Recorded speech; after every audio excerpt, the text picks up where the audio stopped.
Today,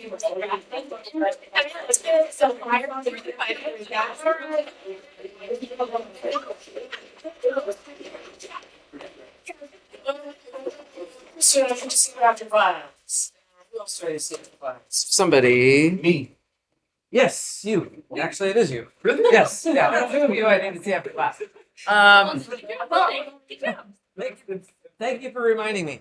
I'm gonna go ahead and get started here, my friends. Welcome to. I know this is a very sad time for everybody. The last week of the semester. It's like, oh my gosh, can this possibly be coming to an end soon? But I'm afraid it is coming to an end pretty soon. So.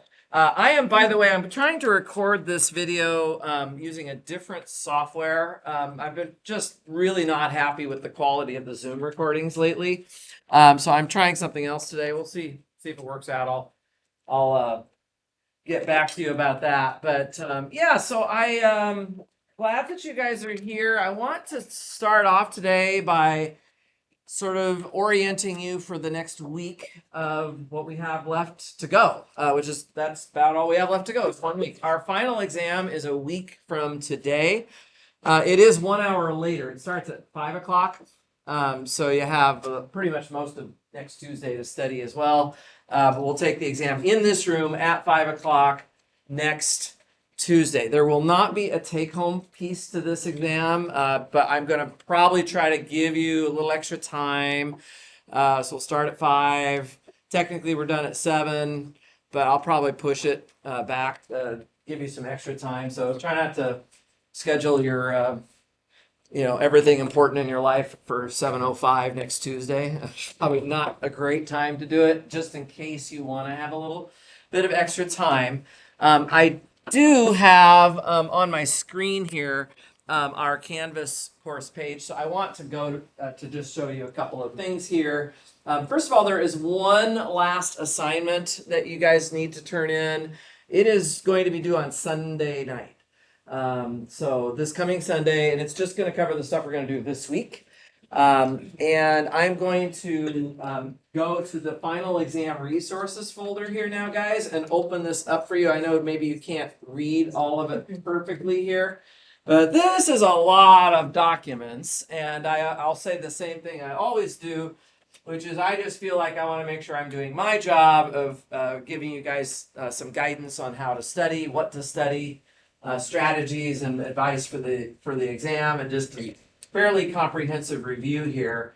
There down at the bottom of this list, there are 2 sample finals. So as always, I would recommend that everybody try at least one of them. And depending on how that goes, maybe you even want to try both of them. So a couple of exams that I've given in the past, when I've taught this course in the past, you can open those up and take a look at those. One of the reasons that there's so many documents here is that I had a little bit of trouble with some of the graphs, so I had to make a separate file just with graphs in it. So there's one thing here that says review session for final with graphs. So that's just basically a bunch of graph pictures that go with one of the other documents. So it's actually not as much total stuff as you're probably thinking about. There's also a document here called dihedral group.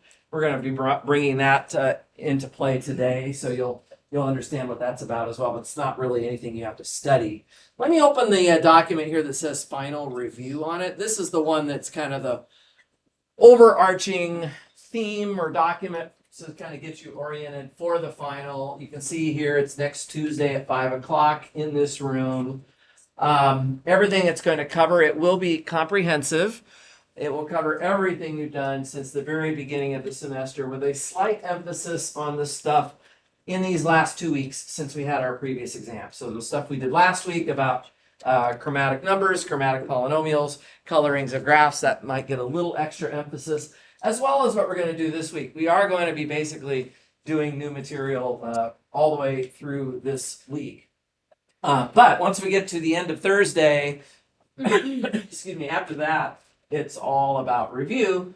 I have my office hour. I forgot to mention, I'm canceling my office hours tonight because I just picked up a massive stack of exams to grade for my other class.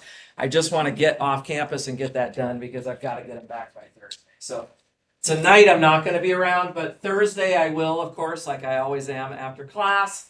And then starting on Sunday, I'm going to be around pretty much this building, more or less, living in it for 3 or 4 days. And I am going to do a review session on Sunday at noon. So I put 12 o'clock until about 2:30 here. I am going to record the session like I always do. If you can't make it, I will send out a video of it for you to watch. If you can make it, but you have to come late, that's fine. You should do that. If you need to leave early, that's also fine. I've just kind of thrown 2.5 hours up here. I do have to do another review for my other class starting at 4. So that's why I decided to start this one at noon. It's a little on the early side for me, actually, but I will make that work. So Sunday at noon in this room, I'm going to be doing a review session. Then in the evening, I'll have my usual Sunday night office hours. On Monday, I have evening hours like usual, but I'm also going to do afternoon hours on Monday, which I don't normally do, but this coming Monday I will. And then on Tuesday, in the afternoon, starting around 2 o'clock or so, I'll definitely have some office hours. I'll probably be in before that, but just in case. Well, I have another final to give on Tuesday in the morning, so I won't be in super early in the morning on Tuesday, but by the afternoon I should be making it in. And so there's some extra office hours and review session here. Okay, everything is totally optional. You don't have to come to office hours. You don't have to come to the review session. If you're feeling good, you can do it all independently, just using what's in here on the resources folder. Go for it, right? It's totally good. This packet mostly just has the review of chapters 12 and 14, the stuff we've done more recently. My advice really for the majority of the material for the class is going to be to go back to the resources folders for the first 2 exams. You'll have 2 sample midterms and the one that you took. So that's actually 3 exams of each midterm that you can find practice problems from. I just think there's just too many problems, probably more than you need. But anyway, this document is mostly focusing on chapters 12 and 14 and things to be able to do. So it's a pretty short list because it's only 2 weeks worth of stuff. But this document does have some things in it that you might want to look at. And then just some advice, and then I do have some problems here. See, you'll notice in the review problems here, it says things like, referring to the figures page that are posted with the review packet. I just couldn't get the pictures into here because this is a PDF and the graphs are on a different file. So anyway, that's why you have to kind of jump around a little bit to find everything. But anyway, I put a bunch of practice problems in here for you guys. There, if you need to review pigeonhole principle, you'll find pigeonhole principle. If you need to review permutations and combinations, you'll find permutations and combinations. It's all sorts of stuff. The binomial theorem, the multinomial theorem, inclusion, exclusion, derangements. Just you name it. Anything that we covered, there's going to be sort of some fresh practice here that you can do.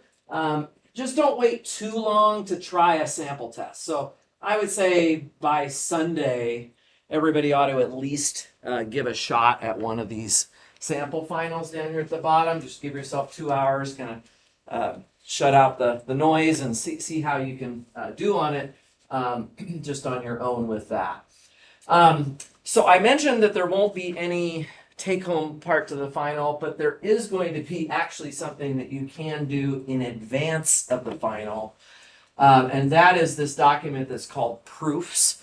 So let me open that one up and tell you what that's about. We've had a number of results in this class that we've proven, and there's a list here of 4 of them that I think are really big results, kind of mostly towards the end of the semester. And I say here that these proofs will constitute about 20% of your final. So in other words, 20% of the final, you already are going to know what is coming. Because I'm going to do the following. I'm going to take these 4 theorems, I'm going to throw one of them away, and so 3 of them will appear on your final, and I'll ask you to prove 2 of the 3. So you will not have to learn all 4 of these if you don't want to, but certainly one thing you can be doing any day now, whenever you feel like it, is starting to learn some of these proofs. The fourth one, which is Burnside's theorem, we actually haven't done yet. We're going to do that one this week. But the other three, we have done them already. Really within the last 2 or 3 weeks, all of these have been done. So they're fairly fresh, actually, in your mind. Now, what I'm going to allow you to do if you want is just to save time on your 2-hour final.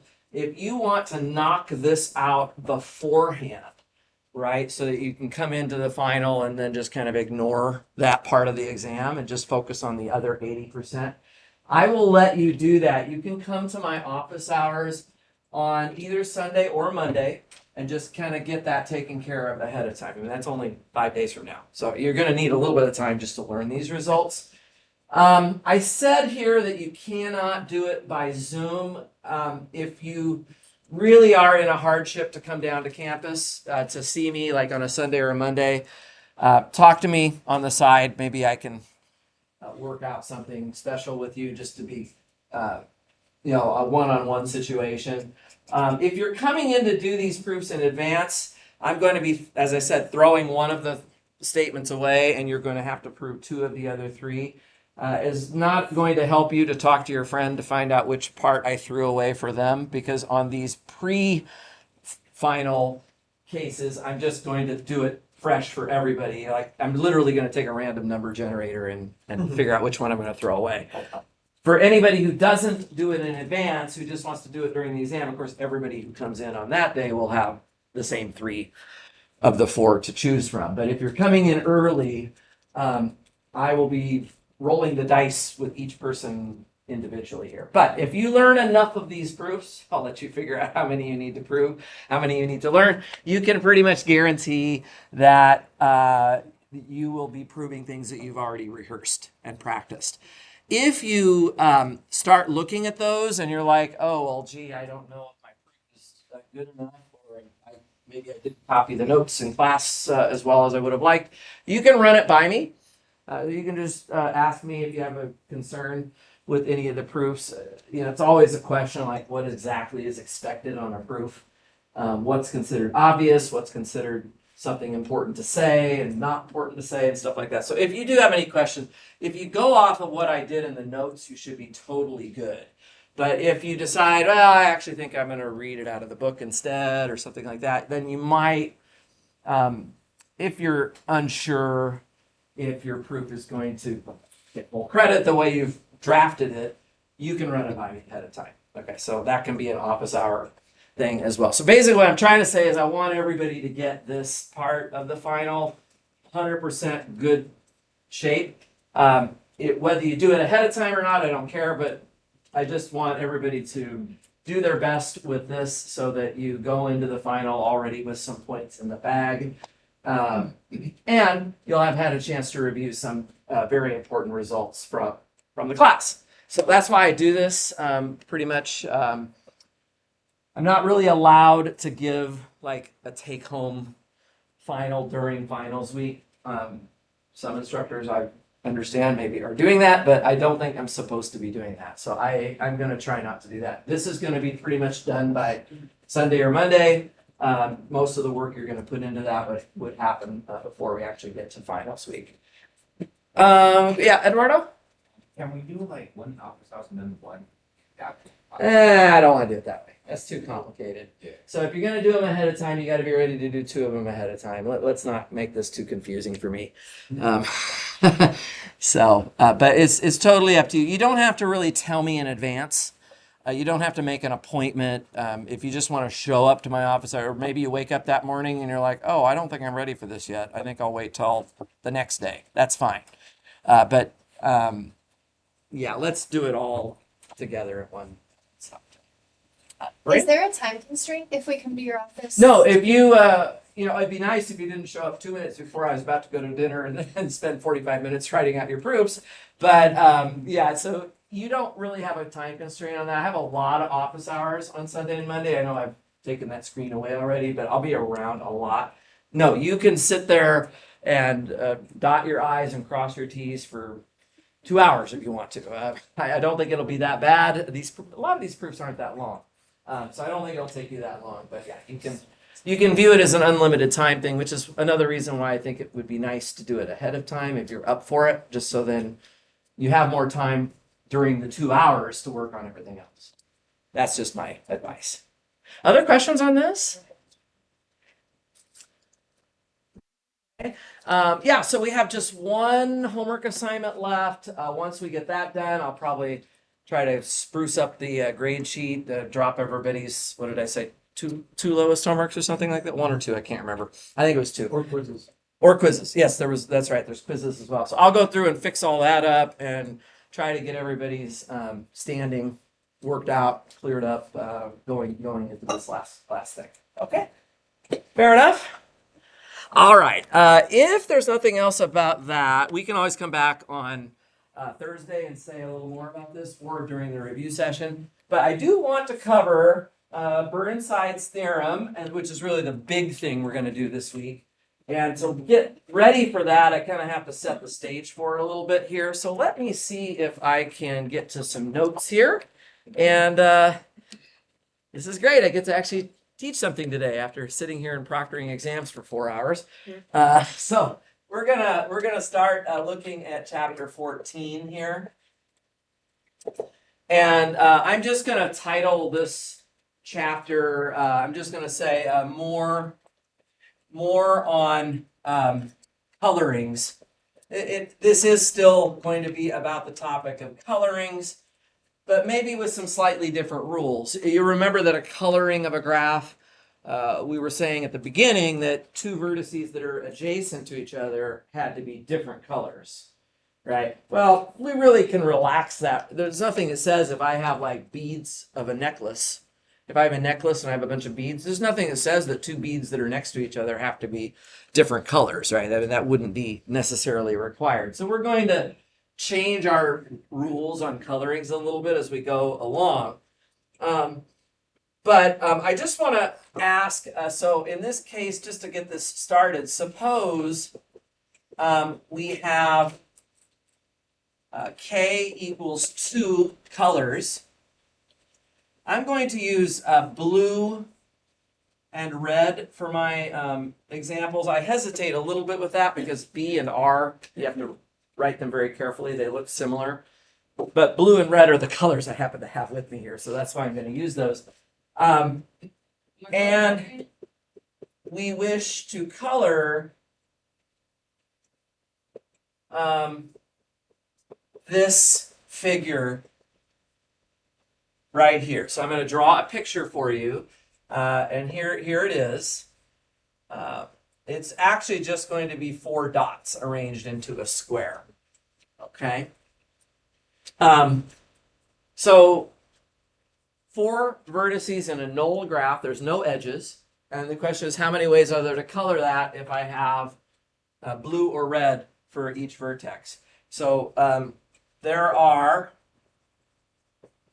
How many different ways do you think you could color that then? You have two colors for this vertex, 2 for this one, 2 for this one, and 2 for this one. What is that going to come out to? 2 to the 4th. 16, right? There'd be 16 different ways to do that. There are 16 ways to color this null graph. Or are there 16 ways? Okay, so if I color the vertex in the northwest corner, if I color that one red and I color all the other ones blue, right?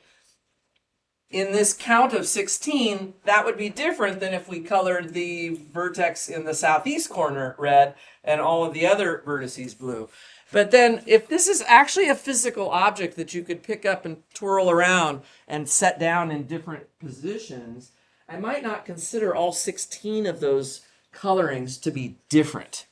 Or in other words, they might not all be non-equivalent to each other. So the issue is, I'm just going to say there are 16 ways to color this null graph if we assume, so I'm going to add a little postscript here, if we assume the positions of the vertices matters.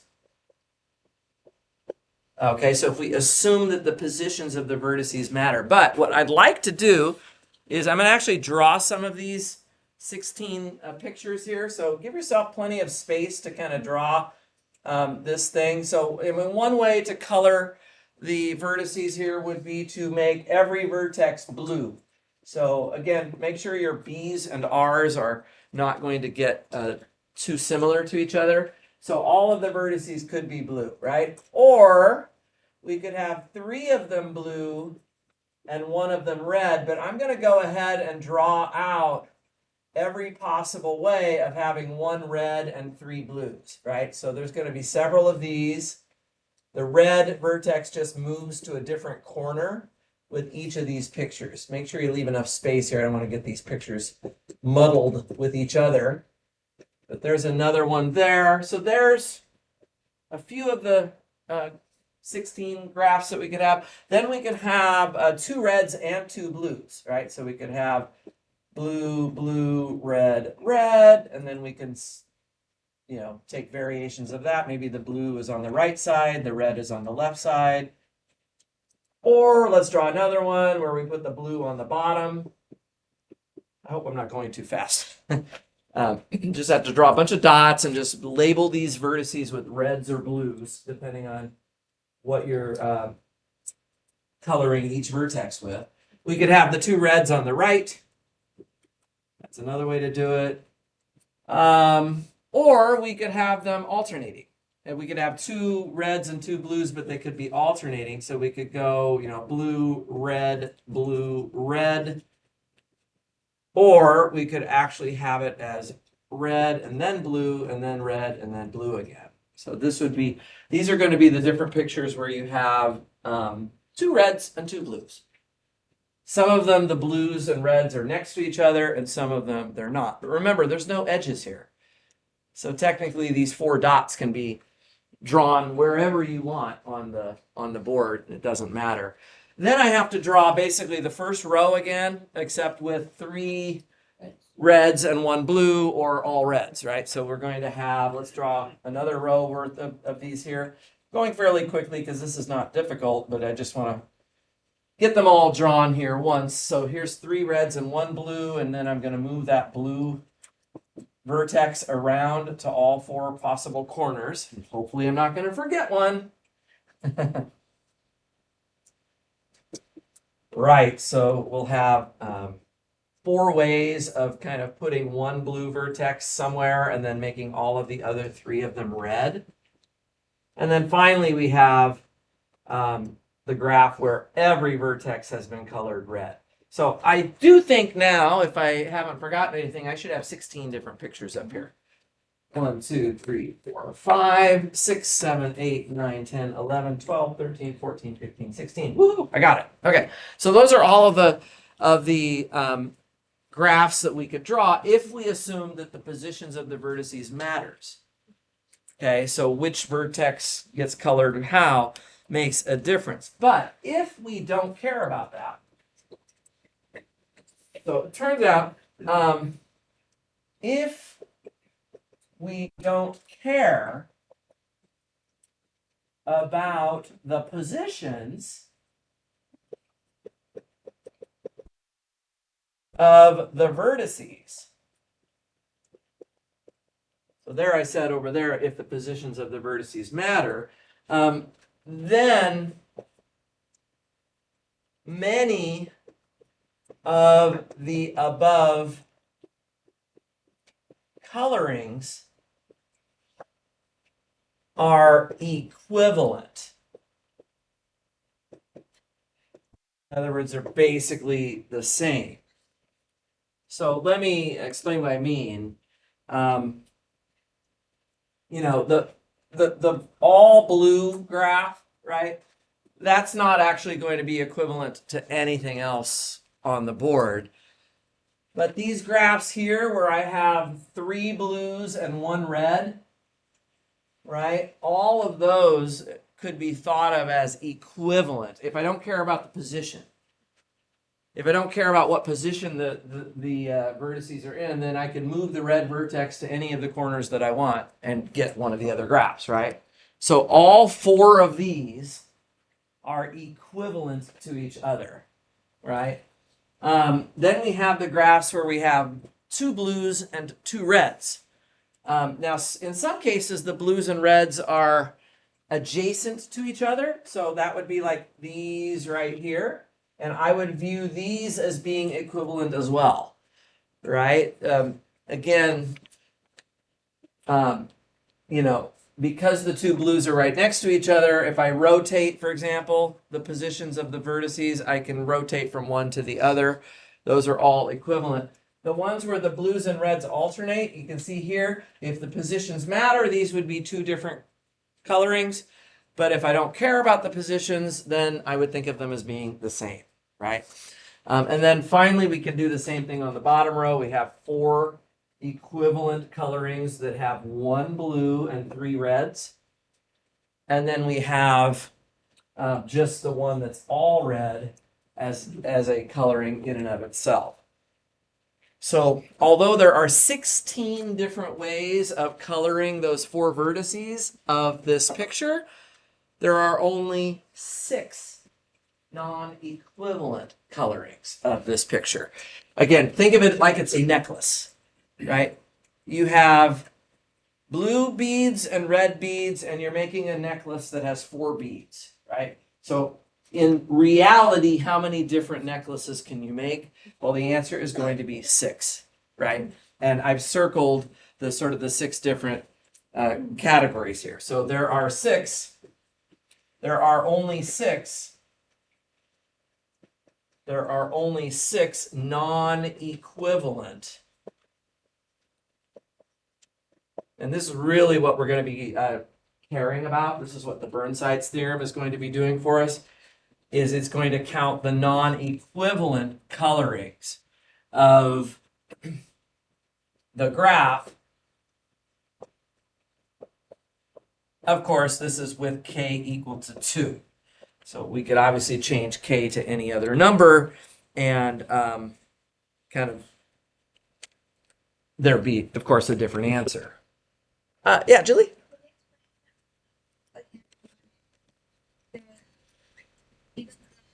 They are both two blues, two reds. Uh-huh.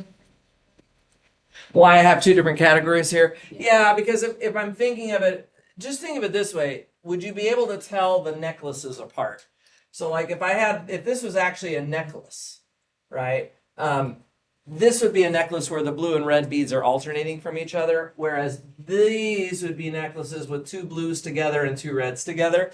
And I can get from any one of these to any one of these others by just twirling my necklace around, rotating it, flipping it, whatever. But I would not be able to take one of these necklaces and turn it into one of these necklaces. Yeah, I'm gonna make this a little bit more precise now. What I mean by like non-equivalent colorings is so far I'm just kind of basing it off of a little bit of intuition. Nikolai? Kind of feels like the difference between permutations and combinations, I guess, in a way. Uh-huh.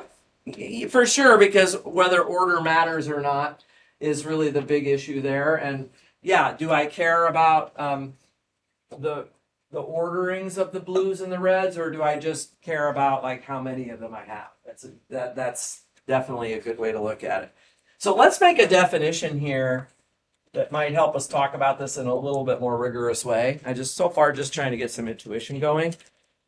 The book likes to use this capital omega for the figure, whatever it is. So this is going to be the graph actually. So let omega be a geometrical figure. So it could be a square, for example. So we're talking about here. A symmetry. So I'm going to define what a symmetry is here. A symmetry of omega is a geometric motion that brings omega back onto itself. So you have this figure, whatever it is, you pick it up, you twirl it around, you flip it, you rotate it or whatever, but then you set it back down in the same place that you picked it up from. You don't necessarily have to set each vertex in the same spot that it was before, but the figure has to just lay on top of the place where it had been picked up from, right? If we do that, this is what we're going to call a symmetry of the figure. So as an example of this, for a square, it's kind of what we've been looking at over here, the four vertex corners of a square. For a square, the symmetries are, let me write them down. One idea is that you can literally just pick the square up and set it right back down where it was before. This is called the identity. So the identity symmetry is the one that just takes the object and leaves it right where you had put it. But you can also do rotations. So I'm going to use rho sub 4 because it's a four-sided figure to denote this. And this is just going to be a 90-degree clockwise rotation. So what I mean by this is if I take my square, I pick it up, I rotate it 90 degrees and set it right back down again, then that's the effect of that symmetry. But you can do 90-degree rotations multiple times to get things like 180 degrees or 270 degrees. So I'll do powers of that 90-degree rotation to get a 180 degree or a 270 degree rotation. So we'll list those here. These can all be considered just as rotations. Okay. In fact, the 270 degree clockwise rotation is really just the same thing as if I had done a counterclockwise rotation by 90 degrees. Right. So those are rotations. And then we also have 4 different reflections.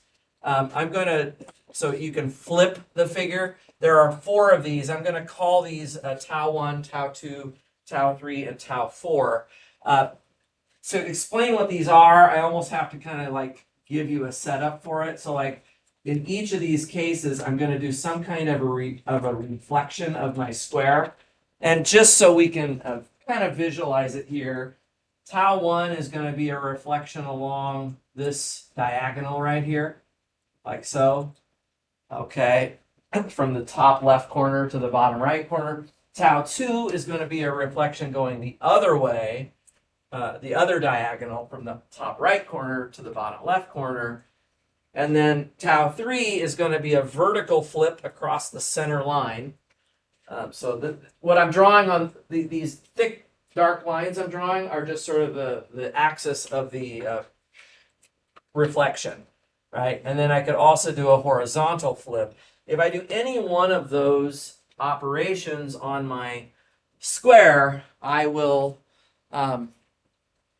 set the square right back down where it was before. Right? So if I take this square and I flip it across that diagonal, the square is still sitting in the same spot that it was before. So everybody with me so far? Sorry, I just want to find something in my messy notes here. There's a little diagram that I made. Here it is. What you can do to make this even a little bit more precise, guys, is you can actually draw your square and put numbers on the corners of it. So you could take like 1, 2, 3, and 4. And this would allow you to then express these 8 geometric motions as permutations of the vertices. So as an example, if I look at tau 1, right? Here's where we're going to get a little bit of Math 302. A little bit of group theory. Has anybody taken that class? 302? A couple of you? Okay. Huh? You even have a square? I love it. I mean, you're just living the dream here. I'm gonna try to find. I had a cube I had a cube. Oh my gosh, that's so beautiful. I actually am going to try to bring a cube with me maybe on Thursday if I can find it. I had a cube that worked great to do a three-dimensional example, but for right now, I'm just going to keep it real simple here. If I flip this square along this diagonal that goes from the top left to the bottom right, you can see that the 1 and the 3 don't move anywhere. So I can draw this like a function now, where the 1 goes to itself and the 3 goes to itself. It's like a permutation, and it's the 2 and the 4 that would get flip-flopped when I flip across that diagonal line. So we can draw tau 1 kind of in that manner. And then tau 2, you guys could easily do all of these very quickly, I'm sure. Tau 2 is going to fix the 2 and the 4, and it's going to swap the 3 and the 1. So we can write that in a sort of a 2-line notation as well. Tau 3, again, very easy to do this. In this case, the 1 and the 2 get swapped, and the 3 and the 4 get swapped when I do a flip across this vertical axis here, right? The 1 and the 2 are playing mirror roles of each other, as are the 3 and the 4. And finally, for the horizontal flip, which is tau 4, we would have 1, 2, 3, and 4 getting mapped to, let's see, 1 goes to 4, 4 goes to 1, and the 2 and the 3 would swap positions as well. So you'd have something like that. So when you took 302, did they show you these kinds of permutations? And basically these are elements of what's called the symmetric group. And I think there's a light bit of group theory here that we're going to see in this last week of the semester. So those are the reflections. We could come back over here to these, maybe I'll just squeeze it in here. We could do these rotations in the same way, so we could look at this 90-degree rotation and could imagine, well, what's going to happen if I turn these numbers 90 degrees? Well, 1 is going to go to where 2 is, 2 is going to go to where 3 is, 3 is going to go to where 4 is, and 4 is going to go back to where 1 is. So 1 goes to 2, 2 goes to 3, 3 goes to 4, and 4 goes to 1. We would just write it like that. And then if you square that 90-degree rotation, well now, again, the 1 goes to 2, but then it continues to 3, because you're going to rotate it by 90 degrees twice. The 2 would go around to 4, the 3 to 1, and the 4 to 2, and so on. And then the row 4 cubed would be 1 going to 4, 2 going to 1, 3 going to 2, and 4 going to 3. So easy enough to figure those out. Of course, the identity element just sends everything to itself. That one's hardly needs a mention. But these are the 8 elements of the dihedral group. And so this is called D4 is the group of symmetries of a square, and it's just literally the set of all these different things we just wrote down. So the identity, row 4 squared, row 4 cubed, and then we have tau 1, tau 2, tau 3, and tau 4. Those 8 elements right there. Okay? In Canvas, I actually have this, basically what's on this board, on a handout that I'm just going to give you guys. I don't expect people to memorize like which of these is tau 1 and tau 3 and so on. So I'm probably just going to give you this handout. It's in the final exam resources folder. It's just kind of got a nice summary of these 8 elements for you for a square. Of course, we don't have to just do a square. So we're going to have things like regular n-gons for any n. It could be a pentagon, a hexagon, a septagon, who knows, right? But the square is often sort of the one that we think about first, I would say. Okay, so this forms a group. And I love it because, of course, I'm an algebraist and I love seeing combinatorics and abstract algebra kind of coming together a little bit here. But in order to talk about non-equivalent colorings of a figure, we're going to need to have this notion of a symmetry. And there are 8 of them for a square, right? And that's actually going to be one of the challenges that you'll have when you're doing homework problems and thinking about this material is just what is the group of symmetries of my figure? Right? You have to figure things like that out.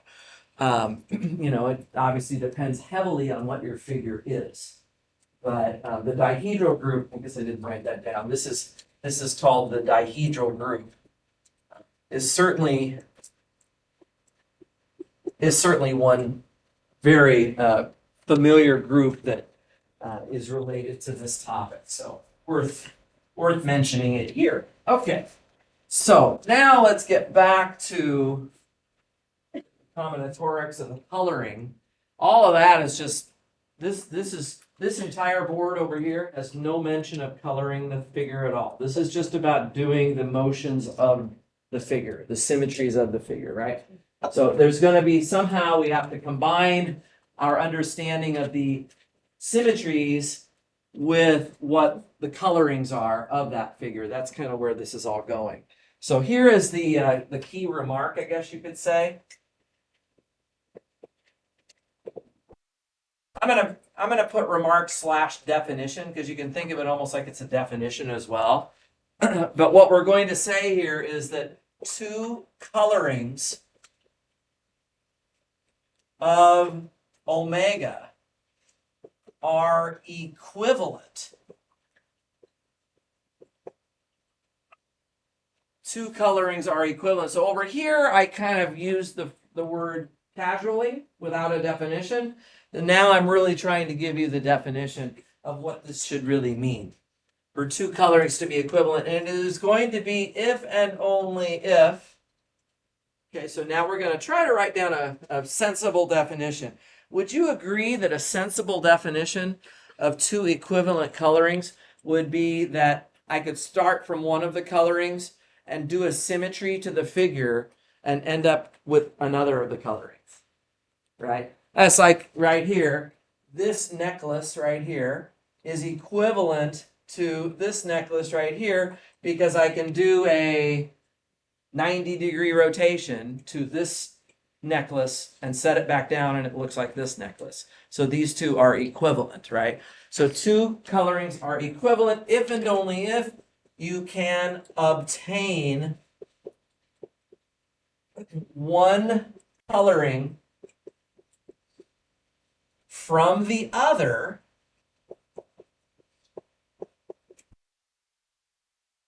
by applying some symmetry of the figure omega.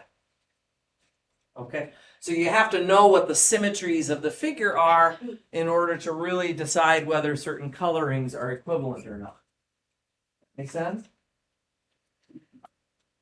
Just to help us with the notation a little bit,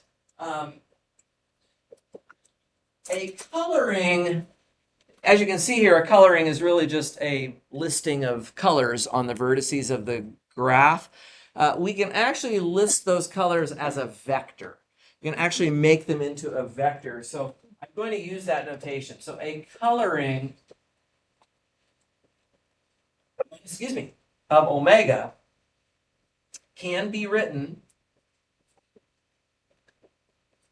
So let's just see how we're going to write this down. I'm going to write it as a vector. So I'm even going to use my vector notation with an arrow.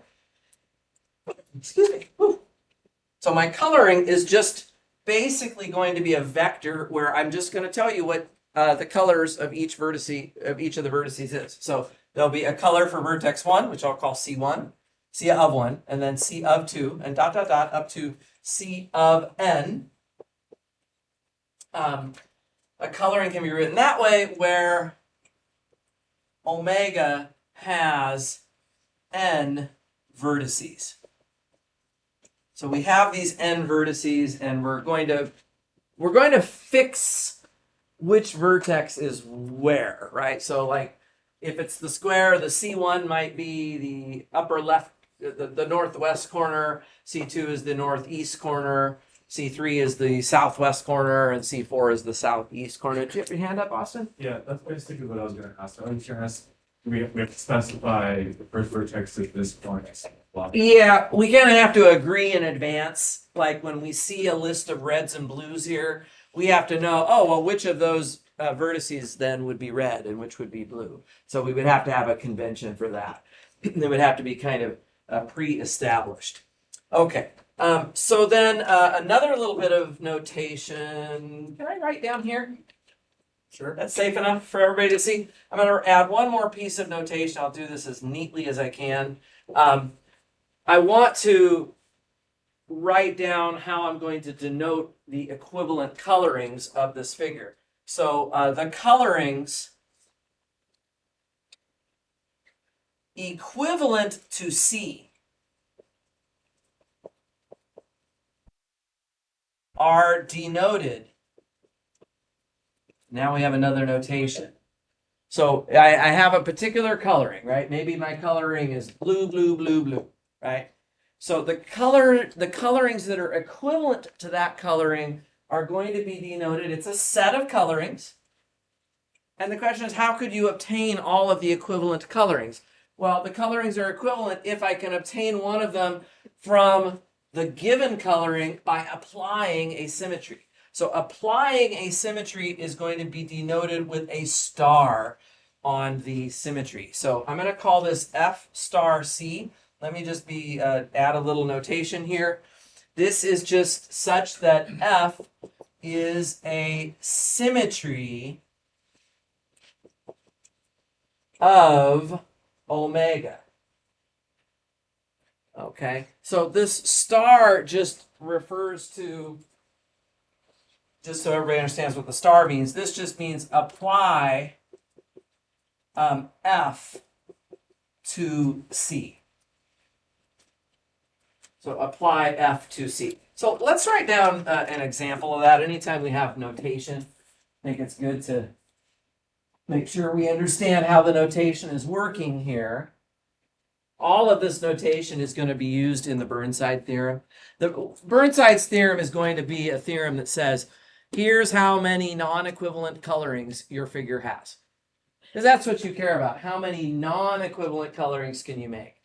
Right? Any time that two colorings are equivalent, we're going to lump them together and say, oh, that's really the same coloring. That's the same necklace.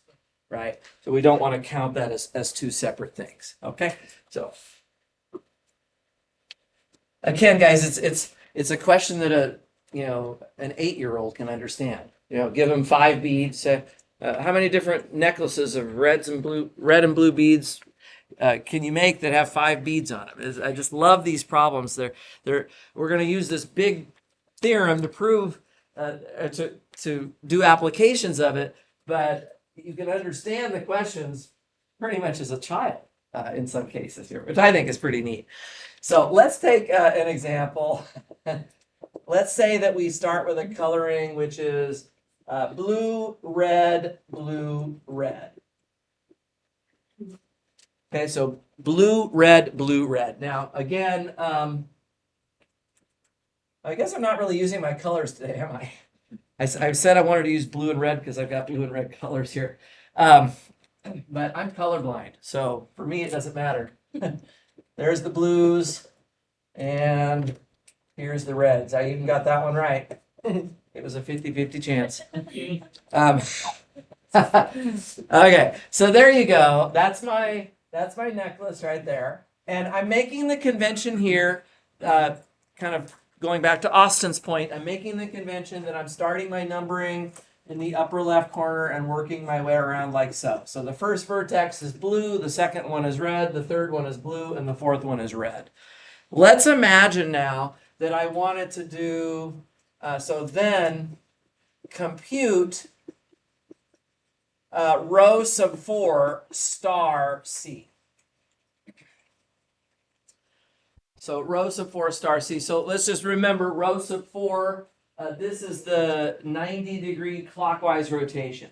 So I'm going to imagine that I take this necklace and I rotate it 90 degrees. So now the color that's in the first position would be red, right? So this would now become red and then blue and then red and then blue, right?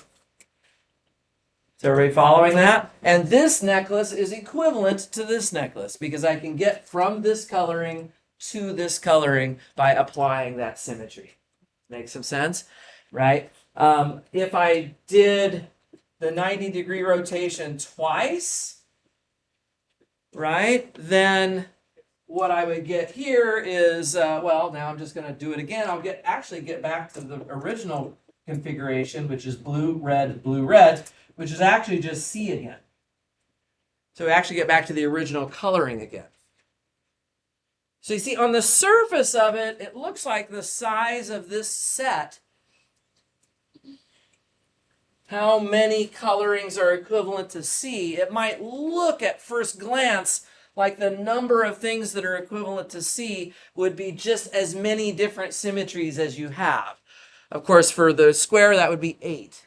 So you might be expecting 8 different things equivalent to C, but then you start to realize that no, that's not true, because like here, the identity symmetry and the square of the 90-degree symmetry both leave you with the same coloring, right? They're the same, right? They're equivalent. And so, in fact, this set has a size that seems to probably depend on what the coloring was. Depending on, I mean, if my coloring was all blue, right? If I had all blue and I do symmetries to the necklace that is all blue, I'm just going to keep getting the all blue necklace no matter which of the 8 symmetries I use, and my number of equivalent colorings will only be 1, which is just itself. And we saw that, right? When we drew the pictures, we only circled the blue necklace by itself. There was nothing else equivalent to it. Right, so it's actually kind of a little bit interesting. Okay, so a little bit more notation here. You guys like this?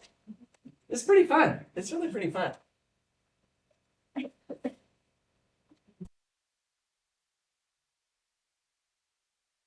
gonna miss this. Next semester, I don't get to do this stuff. Do some epsilon delta stuff. No, thank you. Okay, anyway, no, so it's not that bad. It's not that bad. I like it. Let's see. So here we go. Given a coloring C of omega, the stabilizer. This is another abstract algebra term, so this comes up a lot in group theory as well. The stabilizer of C is the following set. It is G of C equals, and what it is it's going to be those symmetries, those F's, those symmetries, which I'm denoting with F, such that F applied to C just gives me C back again. Okay, so this is the stabilizer of C. Okay? So we can talk about the stabilizer of a coloring.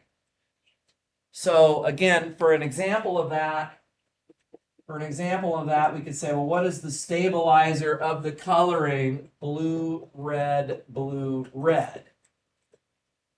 right? And so we're going to write down which of the 8 elements of the dihedral group would leave that coloring alone.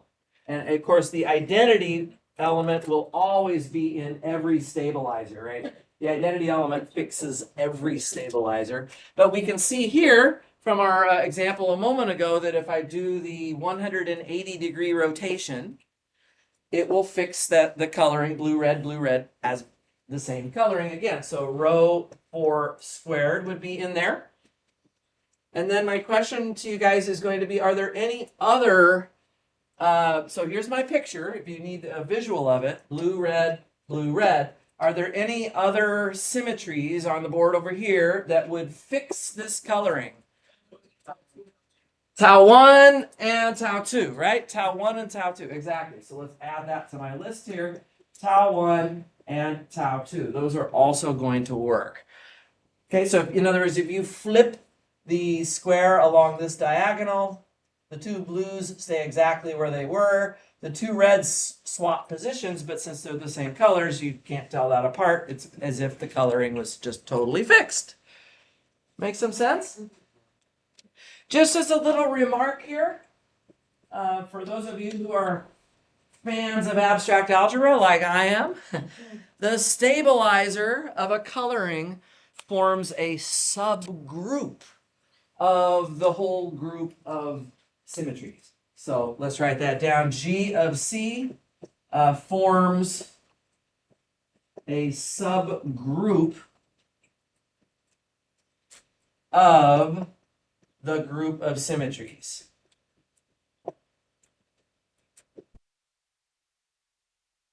Of omega.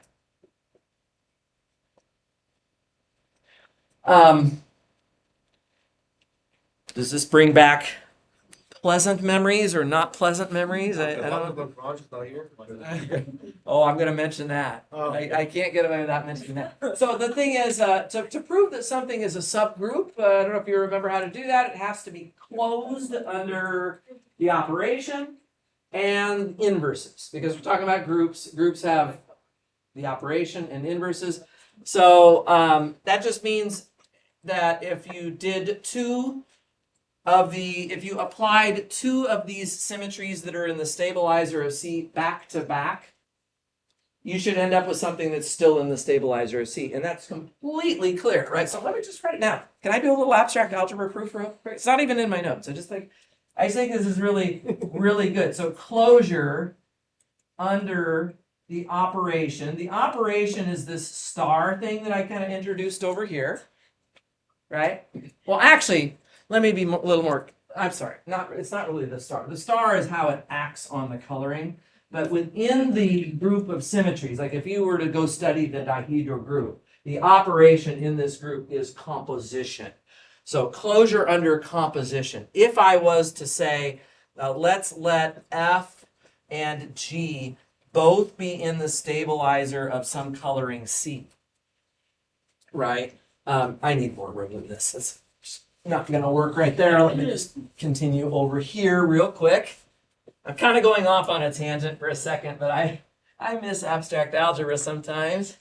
You guys have to let me have a little fun. Okay, so let's just see. So what does this mean now? This just means that both F and G stabilize C. So this means that F star C is equal to C, and G star C is equal to C, right? So if we, the F and the G don't have arrows on them, just the coloring C, right? So both F and G fix that coloring, and so then what we're going to look at is, well, what happens if we compose F and G together and apply that to C, right? So be a little careful. I'm using the star whenever I'm applying to a coloring. The composition is just within the group of symmetries itself. But how would you actually calculate this? Answer to that? G of C first, and then that gives you C again, which gives you F. Right, so you're just going to first do G applied to C, and that'll give you some coloring, to which you then apply F to that coloring, and you see what you get. So I'm using stars now everywhere here, but what we know, guys, is that G star C is C, and then F star C is C. So that's going to check what we wanted. In other words, F composed with G is in the stabilizer of C. Right, great. And then we have to have inverses. So for inverses, I guess I need to write it here. Closure under inverses is the other requirement in a group. Actually, it turns out if it's a finite group, you don't have to do this. Because the inverse is always just equal to some power of the element, and so you can just use the multiplication. But just to be totally thorough here, let's just let F be in the stabilizer of C, right? So this just means that F star C is going to equal C. And what you're going to do now is simply apply F inverse, which does exist in the group G. So I can certainly use it. I'm going to apply F inverse on both sides of this equation. This is kind of the trick. So you'll get F inverse star C on the right side and F inverse of F of C on the left side. And this is just F inverse composed with F applied to C right here. I need even a little bit more room. A little hog wild on this right now. But F inverse composed with F is just the identity. And of course, the identity applied to C is just C. So we just get, on the left side there, we're just going to get C itself. So that just means that C is going to equal F inverse applied to C. And so this is what it means for F inverse to stabilize that coloring. So we get closure under inverses too. So for a subgroup, you have to have closure under the operation and closure under inverses. It looks pretty good to me. Did you have a comment here? How do we know? Well, the group of symmetries of a figure is always just that. It is a group. And in a group, you have every element has an inverse somewhere. It may not be in the, we don't know if it's in the stabilizer yet, but it does exist. So I can write it down and everybody knows what I mean. What I really mean is you just pick up your figure and you just undo whatever the symmetry for F was. So if F was 90-degree rotation, you will undo that with a 270-degree rotation, right? The inverse of any one of these reflections, any one of these taus would just be itself, right? If you just flip the necklace twice, you're back to what you started with again. Yeah, Julie? If equal to the inverse. And Well, that's actually what we're showing here, is that if we, so on this side we have the identity applied to C, which is C, and on the right-hand side we've got F inverse applied to C. What we did is we just took this equation and we just threw F inverse on the left of both sides. We applied F inverse on the left of both sides. Yeah, good point. Is that a hand? What justification do we have for the associativity kind of relationship between composition and the action? So definitely composition of symmetries is associative, and you can view, so you're kind of wondering about this step. Yeah. That is basically how it's defined. Yeah. So- I'm saying like the justification like for that, because I know it's we're kind of defining this as an action. But So if I want to calculate two, so here I'm starting with a coloring and I'm doing two actions back to back, first G and then F. I can actually think of that as one action where I combined these two together first. That's literally all there is to say. Yeah, I don't really think there's much more. Yeah. One nice thing, guys, about the fact that this is a subgroup is that you might have learned, let's just recall from Math 302. You know what's absolutely stunning to me? I have not taught Math 302 since the year 2009. And I'm an abstract algebra person. It's like, how did that happen? I think what it is they just kept asking me to teach 407 and 430, a bunch of other classes, so I just never got it. But yeah, I'm hoping that this is still in Math 302. The idea is that, pardon? we definitely. I bet you did. So if H is a subgroup of G,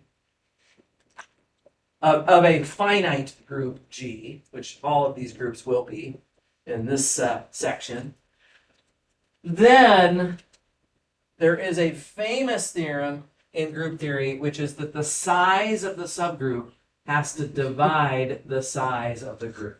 That's Lagrange's theorem. Guys, if you're sitting next to me at the graduation, look out. This one could be coming up before you go across the stage. It's probably the most important theorem in finite group theory. You use it for everything. And it's kind of handy here because, okay, so the symmetries of a square, we found 8 of those.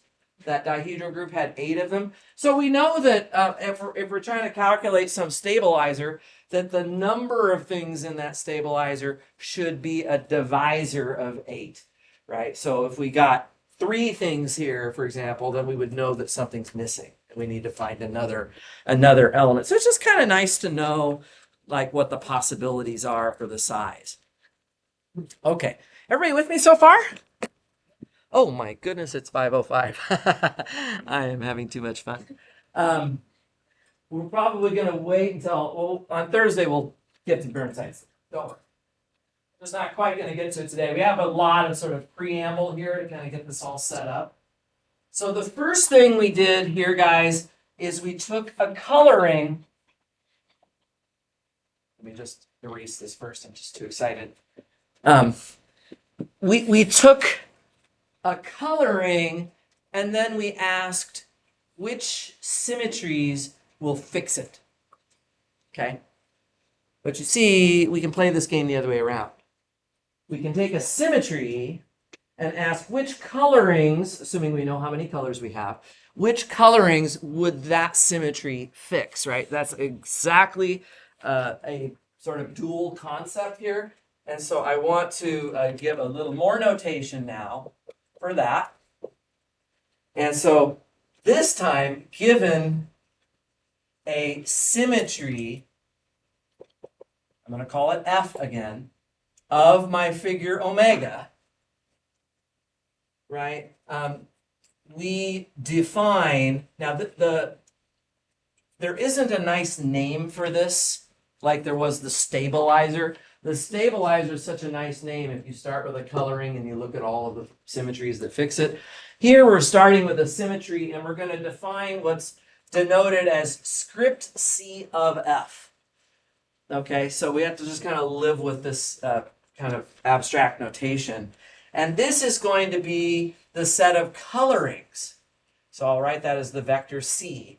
It's the set of colorings such that, again, F star C is equal to C. So we can play this game this way around as well. We can start with a symmetry and we can ask which colorings would be fixed by that symmetry. So for example, for the identity symmetry, if F was the identity element, every coloring gets fixed by the identity element, right? So you could look at every possible way of coloring your necklace and they would all be fixed. Yes? Does this have a name as well? So I'm saying it doesn't have a nice name. I wish it did, but unfortunately it really doesn't. So let's just do an example here. I'm actually going to change my figure so we do something besides a square. Let's take our figure to be a triangle for a minute. I'm just going to use a triangle here. And then I have to pick, so I'm going to number the vertices, kind of those fixed positions of that triangle, 1, 2, and 3. This time I'm going to pick a symmetry, and I'm going to consider row sub 3. So we had row sub 4 for the square, which was the 90-degree rotation of the square. This one, as you can imagine, is just going to be the symmetry that rotates the triangle where 1 goes to 2, 2 goes to 3, and then 3 goes back to 1 again. Okay, and then let's just imagine, assuming colors blue and red, I'm just going to write that as B and R. So assuming we just have the 2 colors, blue and red, let's figure out, let's compute script C of row 3. So let's figure out which colorings would be fixed by that particular 90-degree rotation. Now, does anybody think they know what it would have to be? So you have the corners of a triangle, Each vertex can be colored blue or red. So you really have you have 2 cubed ways of putting reds and blues on those corners. Out of those 8 ways, out of those 8 different colorings, how many of those colorings do you think are going to be fixed by this 120-degree rotation? Austin? 2. 2 of them. Which 2? The mono color. The what? They're all just one color. They're all just one color, right? So the idea, guys, is if I decide to make the first vertex blue, then because when you rotate it, when you do this rotation, the blue is going to move to here. So in order for the coloring to not have changed, this had to have been blue as well to begin with, right? The second vertex has to have been blue. And if the second vertex started out being blue, then when I rotate, that blue corner is going to go down to here. And in order for that to be the same color as it was before, right, it has to have been blue as well. So this is what Austin is saying. All 3 vertices are the same color. Or we could have red, red, red. They could all be red instead of blue, right? Let's do one more that's maybe not quite as trivial. That's a pretty easy one. So let's just do one more example with the same figure. So let's draw this square again with 1, 2, and 3. And I'm going to make a symmetry tau, which is going to be the reflection across this center line of this triangle here. So let's draw it like this. I'll just call this one tau for now. I'm not going to use tau 1, tau 2, or whatever, because this is a different figure. But let's just see if we can figure out what colorings would be fixed by tau. Yes, go ahead, Christian. I think there's gonna be 4. Or have the 2 blue. Write that down. Blue, blue, blue, and red, red, red. And then we can also have Red, blue, red, or blue, red, blue. That looks great to me. How did you figure that out? I'm just curious. I have a way of explaining it, but I'm curious how you would explain it. well, the 2 in the middle is like on itself, so you reflect it, it's just gonna be itself.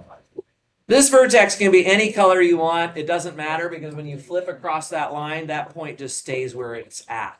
So you could make that red or blue independent of what you do with the other vertices. It makes no difference.